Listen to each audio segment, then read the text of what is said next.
So hello friends, welcome back to our channel and to another blog. তো তোমরা সবাই কেমন আছো? আশা করি তোমরা সবাই ভালো আছো আর আমরাও অনেক ভালো আছি। আর এই যে দেখো, তোমরা কালকে আমাদের আগের ভিডিওটাতে দেখেছো যে আমাদের প্যাংগং লেকে পৌঁছাতে প্রায় রাত 10টা সাড়ে 10টা বেজে গিয়েছিল। তো সেই কারণে তোমাদেরকে দেখাতে পারিনি, কারণ পুরো চারপাশটা ছিল প্রচণ্ড অন্ধকার।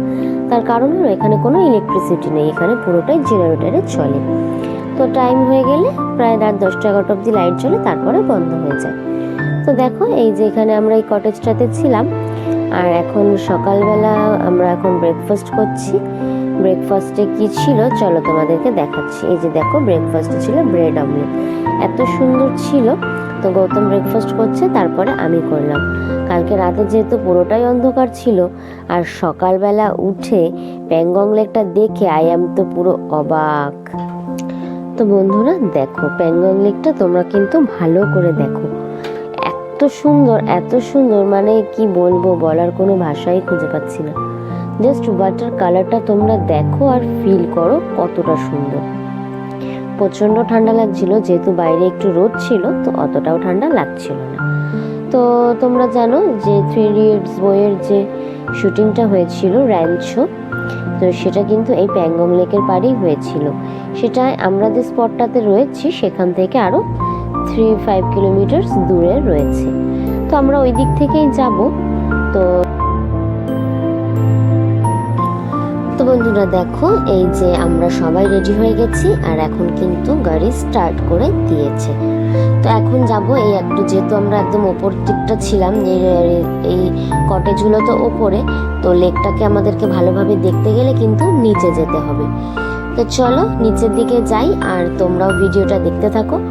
আর ভিডিওটা যদি তোমাদের ভালো লেগে থাকে তাহলে কিন্তু অবশ্যই চ্যানেলটাকে সাবস্ক্রাইব করে পাশে থাকা বেল আইকনটা টিং করে ক্লিক করে দিও, যাতে আমার পাঠানো ভিডিও, আমার আপলোড করা ভিডিও সবার আগে নোটিফিকেশনটা তোমাদের কাছে পৌঁছে যায়। তো চলো, এই যে দেখো নিচের দিকে নামছি। আর আজকে আমরা প্যাংগং লেক থেকে যাব হলো পাং। আজকে আমাদের ডেস্টিনেশন হলো পাং, কারণ মানালিতে তো আজকে পৌঁছাতে পার।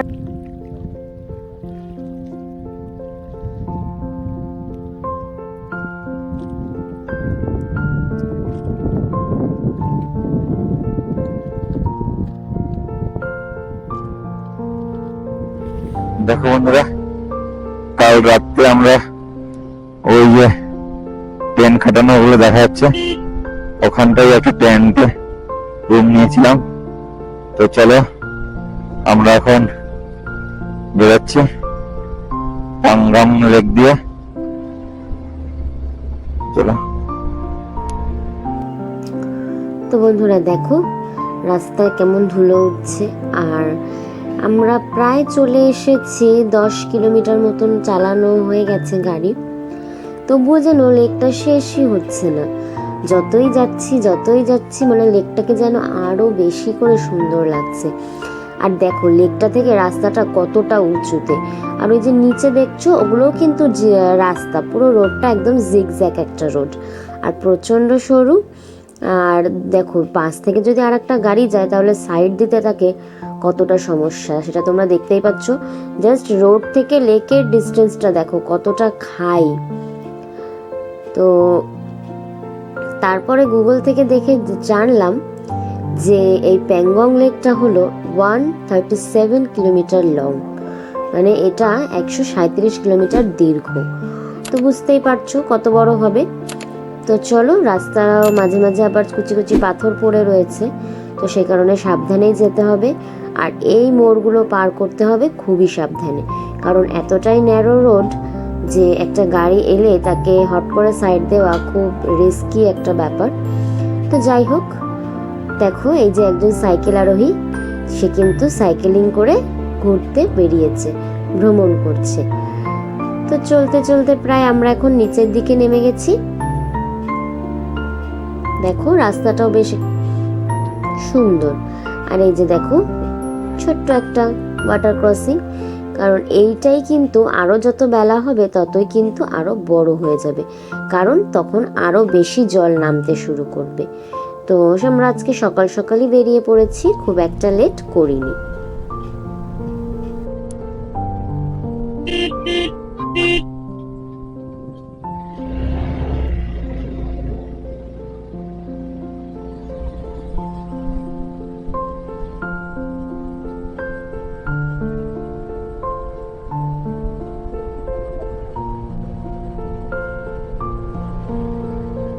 তো দেখো আমরা তো লেক তো শেষ করতে পারলাম না, লেক ওইদিকে ঢুকে গেছে। তো চলো আমরা এখন সোজা বেরিয়ে যাবো আনলে। চলো তার আমরা যেতে প্রায় 30 কিলোমিটার, কি 30 কিলোমিটার মধ্যে আসলাম, তাও এখনো লেক শেষ হয়নি। তো চলো সামনে গিয়ে, সামনে আমরা সোজা এখন বেরিয়ে যাবো হানলে। হানলে যাওয়ার পথগুলো দেখো। তো চলো যেতে থাকি। আর দেখতে পাবো রাস্তা বন্ধু খুবই সরু, এই রাস্তা সরু রাস্তা দিয়ে যেতে হচ্ছে।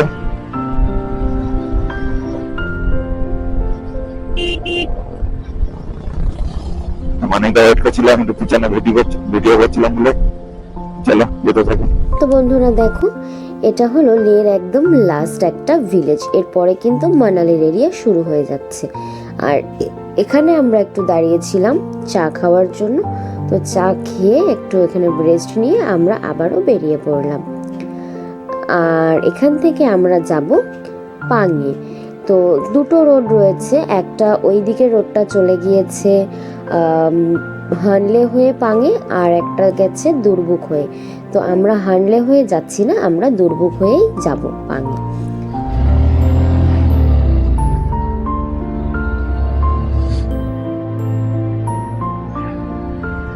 চলো কতটা যেতে পারি মানালিতে, 12 ঘন্টা টাইম লাগাচ্ছে এই রুটে। কতটা যেতে পারি সেটা জানি না, যেতে পারবো জানি না। যেখানটা সন্ধ্যে 6টা বা 7টা অব্দি হবে, সেই অব্দি আমরা ওখানটা স্টে করবো। এটা হলো বিএসএফ আর্মি ক্যাম্প। তো চলো যেতে থাকি।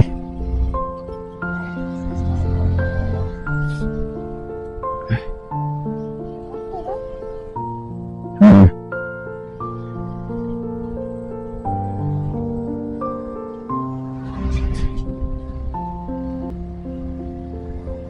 দেখো বন্ধুরা কত ইয়াক, দেখো কত ইয়াক।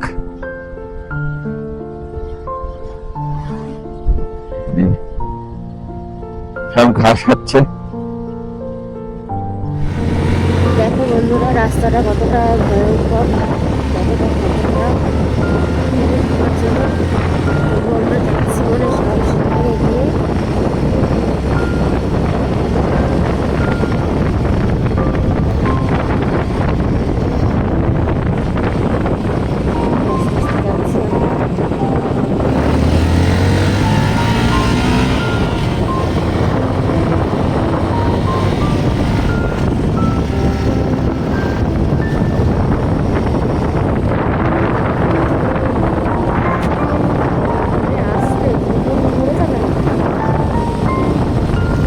রাস্তাটা দেখো, এই যে হলো রাস্তা। আর সাইড থেকে এমনভাবে পাহাড়গুলো রয়েছে, মনে হচ্ছে কি রাস্তার পাশে আমাদের ওই গৌরঙ্গনগরে যেমন রাস্তার পাশে রাবিশ ফেলে রাখে, পুরো সেম মনে হচ্ছে কেউ যেন রাস্তায় রাবিশ ফেলে রেখেছে আর আমরা পাশ থেকে যাচ্ছি।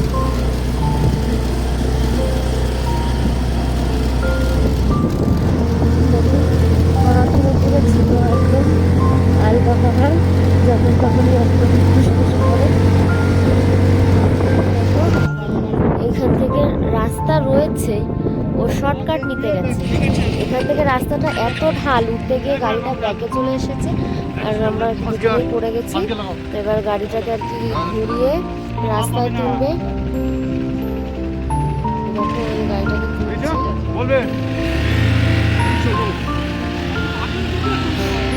সবাই মিলে গাড়িটাকে ঠেলে তুলছে।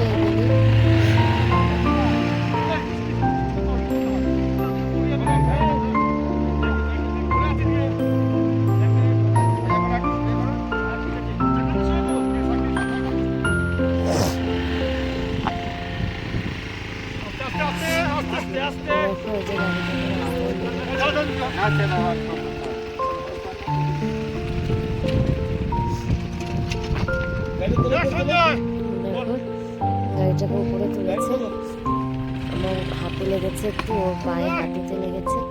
আমার হাতে তো কালকেই লেগেছিল, আমি হাঁটতে পারছি না।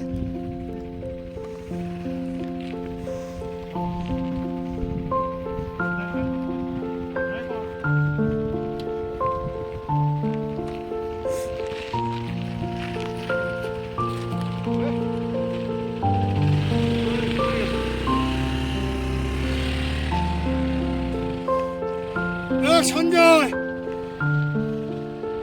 দেখো ওখান থেকে আস্তে আস্তে আসলে রাস্তা এটা, আর আসলে সবাই আমরা ওই যে ওখানে একটা ভুল রাস্তা ঢুকে গেছিলাম, তো গাড়ি ব্যাকে চলে আসছিল, তাই জন্য আর কি আমাদের গাড়ি ব্যাকে এসে আর কি পড়ে গেছি। আর ওই যে কার্তিক দা উপরে উঠে গেছিল, কার্তিক দার গাড়িও আস্তে আস্তে যে নিচে নামাচ্ছে। অ্যাকচুয়ালি অনিমেষ দাই এই রাস্তা না ঢুকে এই উপরের রাস্তাটা উঠে গেছিল, এটা কোনো রাস্তাই না। তো যাই হোক ওই কারণেই পড়ে গেছি, চাকাটা মানে গাড়িটা ব্যাকে চলে এসছে, টাল সামলাতে পারিনি, যদি অনেকটা না হাত হয়ে গেছে গাড়িটা। আর ওইদিকে গাড়িটাও ব্যাকে নিচ্ছে, ধরে ধরে নিয়ে আসছে। ওই যে দেখো ধরে এবারে প্রায় চলে এসছে, রাস্তা উঠছে। তো একটু সবাই এখানে একটু দাঁড়িয়ে যাবো কিছুক্ষণ, তারপরে আবার বেরোবো। আর জানি না ভগবান কি লিখেছে কপালে, গাড়িগুলো যাচ্ছে। এটা একটা শর্টকাট রাস্তা, বাট অনেক খারাপ। তো এখানে মেন রোড রয়েছে, বাট অনিমেষদা যেহেতু ভুল করে এই রাস্তায় ঢুকে গেছে, আর অনিমেষদা আমাদের গাইড করছে, তো আমরা ওই ভুল রাস্তাটায় ঢুকে গেছিলাম। তো এই যে আমরা মেন রোড দিয়ে আমরা যাচ্ছি, আমাদের একটা শর্টকাটের দরকার নেই। এই যে পিছন থেকে কেউ আসবে না, এই দিকে চলে গেছে, গাড়িটা যাচ্ছে। চলো আমরা যাই, আমরা যেটা রোড সেই রোড থেকে যাওয়ার চেষ্টা করি, সেটাই ভালো হবে।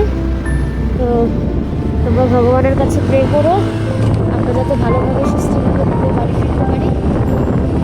চলো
পাহাড় আর